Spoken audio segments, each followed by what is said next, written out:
Hello everyone, welcome back to exams oriented girl. SSC की नई post आ चुकी है, नई रिक्रूटमेंट आ चुकी है, बहुत सारी पोस्ट निकली हुई है। और इस वीडियो में मैं बताने वाली हूँ कौन कौन सी पोस्ट है, क्योंकि बहुत सारी पोस्ट आई हुई है, एकदम फ्रेश वैकेंसीज़ है। और सैलरी की इसमें मैं बात करूँ तो इसमें 42,000 पर मंथ आपको सैलरी मिलेगी। इसमें खाली आपको एक एग्ज़ाम देना है। और एजुकेशन की अगर मैं बात करूँ तो आपको मिनिमम 12वीं पास अगर आप है तो आप इन पोस्ट के लिए अप्लाई कर सकते हैं, 12वीं पास वाले, ठीक है। उसके ऊपर आपके पास अगर हाईएस्ट क्वालिफिकेशन है तो भी आप अप्लाई कर सकते हैं। बाकी इस वीडियो में मैं हर एक जानकारी दूंगी, इनका एग्ज़ाम पैटर्न भी आपको समझाऊंगी, और आपका एप्लीकेशन फ़ी लगेगा नहीं लगेगा, या फिर हर एक चीज़ जो भी होती है एग्ज़ाम रिलेटेड, वो हर एक चीज़ मैं इस वीडियो में डिटेल में कवर करने वाली हूँ। तो बहुत मज़ा आने वाला है, वीडियो एंड तक ज़रूर देखिएगा और कोई भी पॉइंट स्किप ना करें, क्योंकि हर एक पॉइंट इम्पॉर्टेंट होने वाला है। ये पोस्ट इम्पॉर्टेंट इसलिए क्योंकि बहुत लोग इन पोस्ट का वेट करते हैं और काफ़ी टाइम बाद ये वैकेंसीज़ आई हैं। तो देखिएगा वीडियो एंड तक ज़रूर और स्किप ना करें, क्योंकि मैं कोशिश करूँगी कि शॉर्ट में आपको चीज़ें समझाने की कोशिश करूँ, टाइम ना आपका वेस्ट हो ज़्यादा। तो चलिए, वीडियो शुरू करने से पहले अगर आप चैनल पे नए हैं तो चैनल को फटाफट से सब्सक्राइब कर ले, बेल आइकन को ऑन कर दे, क्योंकि हर रोज़ दोपहर 2 बजे मेरा वीडियो आता है चैनल पे, आप नोटिफिकेशन मिस ना हो तो नोटिफिकेशन ऑन कर लेना। चलिए फिर शुरू करते हैं। अभी आप स्क्रीन पे देख रहे हैं ओवरव्यू। तो एसएससी सीएचएसएल रिक्रूटमेंट 2026 ओवरव्यू है ये। वैकेंसी इन्होंने निकाली हुई है। ऑर्गेनाइजेशन आपका एसएससी है। फुल फॉर्म आप एक बार देख लीजिए, staff selection commission combined higher secondary level, तो ये इसका फुल फॉर्म है। और पोस्ट कौन कौन सी है, एक तो आपका एलडीसी है, एक जेएसए है, डीईओ है। तो बहुत अच्छी पोस्ट है, इन पे सैलरी भी आपको बहुत शानदार मिलती है और क्वालिफ़िकेशन भी बहुत कम रखते हैं लोग, मिनिमम 12th पास। तो अप्लाई मोड की अगर मैं बात करूं, ऑनलाइन अप्लाई कर सकते हैं। ऑनलाइन कहाँ पे अप्लाई करना है वीडियो के आगे मैं बताऊंगी।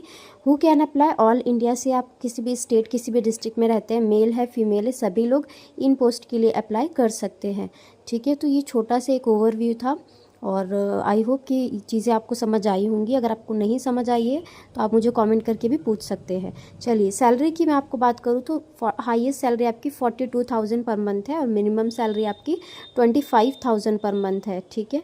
इससे बढ़कर भी आपकी सैलरी आ सकती है, क्योंकि इसमें आपको अलाउंसेस बेनिफिट्स भी मिलते हैं, तो इससे आपकी सैलरी बढ़ जाती है। सैलरी के बारे में डिटेल जानकारी आपको नोटिफिकेशन से मिलेगी। नोटिफिकेशन आपको कहाँ से मिलेगा वो भी मैं आगे बताने वाली हूँ, तो पॉइंट स्किप ना करें, ध्यान से सुनते रहिए, ध्यान से स्क्रीन पे देखते रहिए। चलिए, एज लिमिट की अभी मैं बात करूँगी, एज लिमिट कितना होना चाहिए।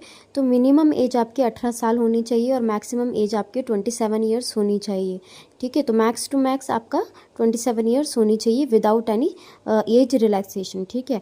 साथ ही अगर मैं एज रिलैक्सेशन की बात करूँ तो SC ST या फिर आपके जो PWD कैटेगरी वाले स्टूडेंट्स होते हैं, एस्पिरेंट्स होते हैं, उनको 5 साल का एज रिलैक्सेशन मिलेगा। और अदर कैटेगरी वालों को 3 साल का मिलेगा, जो कि जनरल OBC वाले होते हैं, उनको 3 साल का एज रिलैक्सेशन मिलेगा, ठीक है। क्लियर है ये वाली चीज़ें।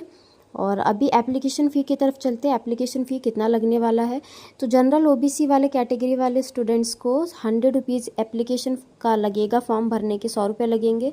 बाकी किसी भी कैटेगरी से अगर आप बिलोंग करते हैं तो उनको कोई एप्लीकेशन फ़ी नहीं लगेगी, ठीक है। उनके लिए एप्लीकेशन बिल्कुल फ्री रहने वाला है, एकदम फ्री रहने वाला है, ठीक है। तो ये थी एक छोटा सा आपको पॉइंट जो कि आपको समझना था और इम्पॉर्टेंट था, क्योंकि अगर आप इंटरेस्टेड है पोस्ट के लिए फॉर्म भरने वाले तो ये चीज़ आपको पता होनी चाहिए, बेसिक चीज़ें हैं, ठीक है। एजुकेशन क्वालिफिकेशन की मैं पहले ही बता चुकी हूँ कि मिनिमम आपको 12वीं पास होना ज़रूरी है। उसके अलावा अगर आपके पास डिग्री है या कोई भी हायर क्वालिफिकेशन है तो आप अप्लाई कर सकते हैं, ठीक है। 12वीं पास वाले भी और डिग्री पास वाले भी, ठीक है। और वीडियो को आगे बढ़ाने से पहले एक छोटा सा पॉज लेते हैं यहाँ पे। अगर आप अभी तक बिना सब्सक्राइब किए मेरे चैनल को देख रहे हैं, वीडियो को देख रहे हैं, तो एक सब्सक्राइब कर लीजिए, क्योंकि अच्छा लगता है अगर आप लोग सब्सक्राइब करते हैं, सपोर्ट करते हैं, तो मोटिवेशन मिलता है हमें भी एक नेक्स्ट टाइम अच्छा कंटेंट डालने के लिए। तो प्लीज़ सब्सक्राइब कर लें और वीडियो अच्छी लग रही हो तो वीडियो को लाइक करें, थोड़ा सपोर्ट करें और अच्छे अच्छे कमेंट भी कर सकते हैं, दोस्तों के साथ शेयर भी कर सकते हैं, ठीक है। चलिए, अभी आगे मैं और भी चीज़ें डिटेल में इसके पोस्ट के बारे में डिस्कस करने वाली हूँ, ठीक है। चलिए, सबसे पहले चलते हैं सिलेक्शन प्रोसेस पे, किस तरीके से होने वाला है। तो मैं आपको स्टार्टिंग में भी मैंने आपको बोला था कि एक एग्ज़ाम आपको देना होगा, ठीक है। तो बेसिकली यहाँ पे टीयर 2 होता है और एक टीयर 1 होता है और एक आपका टीयर 2 होता है, ठीक है। तो 2 एग्ज़ाम होते हैं, लेकिन मेन जो आपका एग्ज़ाम होता है वो आपका टीयर 1 होता है, जो कि होता है आपका कंप्यूटर बेस्ड टेस्ट जिसको हम बोलते हैं, ठीक है। ये आपका जुलाई या सितंबर के बीच में होगा, ठीक है। और इसमें आपके कुछ क्वेश्चंस आते हैं। इसमें आपके चार सब्जेक्ट रहते हैं, जिसमें आपका इंग्लिश रहता है, quantitative aptitude, general knowledge, general awareness, basically यही सारे सब्जेक्ट्स रहते हैं। और तो 4 सब्जेक्ट यहाँ पे आपके रहने वाले हैं, ठीक है। मैं लिख देती हूँ ताकि आपको और अच्छे से समझ आए। 4 सब्जेक्ट रहेंगे और यहाँ पे आपके 100 क्वेश्चंस पूछे जाते हैं। 4 सब्जेक्ट से 25 क्वेश्चंस पूछे जाते हैं। तो 100 क्वेश्चन इस तरीके से हो जाते हैं और ये 100 क्वेश्चंस आपके होते हैं टोटल 200 मार्क्स के, ठीक है। तो कितने 100 क्वेश्चन 200 मार्क्स के होते हैं। तो एक क्वेश्चन आपका 2 मार्क का होता है, ठीक है। आई होप ये चीज़ें मैंने आपको समझा दी हो, आपको समझ भी आई हो। अगर नहीं फिर भी कुछ समझ आया आप मुझसे पूछ सकते हैं, या फिर मैं आपको नोटिफिकेशन भी आपको दे दूँगी कहाँ से आप खुद से भी पढ़ सकते हैं, ठीक है। टीयर 2 में आपको सिर्फ एक टाइपिंग टेस्ट होगा, वो आपको क्लियर करना होगा, जो कि आपका टाइपिंग स्किल टेस्ट होता है बेसिकली। तो वो इतना डिफिकल्ट नहीं होता है, वो आपको क्लियर करना होता है, ठीक है। तो ये 2 टेस्ट आपको देने हैं। इंपॉर्टेंट डॉक्यूमेंट्स की तरफ चलते हैं। ये डॉक्यूमेंट आपको लगेंगे डॉक्यूमेंट वेरिफिकेशन के टाइम पे, तो ये तैयार करके रखिएगा अप्लाई करने से पहले।